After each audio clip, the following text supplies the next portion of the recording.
estou desempregado há uns 2 anos, né? Há 2 anos o senhor está desempregado. E só fazendo bico. Minha esposa trabalha com ele de avó, eu estava ajudando, mas até os bicos que eu fazia, eu ganhava em bola que Não dava para pagar nada. nada. Aí O senhor vindo para buscar Deus, isso, estava indo lá em Mauá, estava indo no Braz, depois passei em Mauá. Agora eu estou vindo aqui, porque eu tenho gostado muito dos cursos. Eu tenho abençoado, eu tenho falado muito com Deus.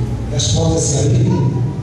Então, aí eu peguei um jornalzinho e comecei a olhar, né?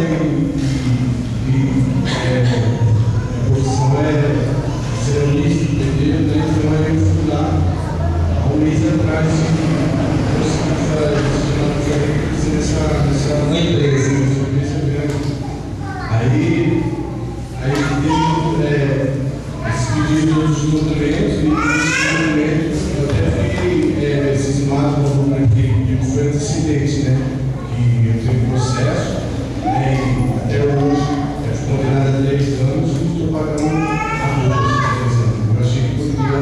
Uma viagem tinha antes de buscar Deus, né? E agora o senhor buscando a Deus, Deus mudou a sua vida. O senhor foi lá, até com receio de tirar a documentação. E o que aconteceu que Deus fez? Aí, graças a Deus, deu tudo certo, passei sexta-feira. Já está preparando. Comecei agora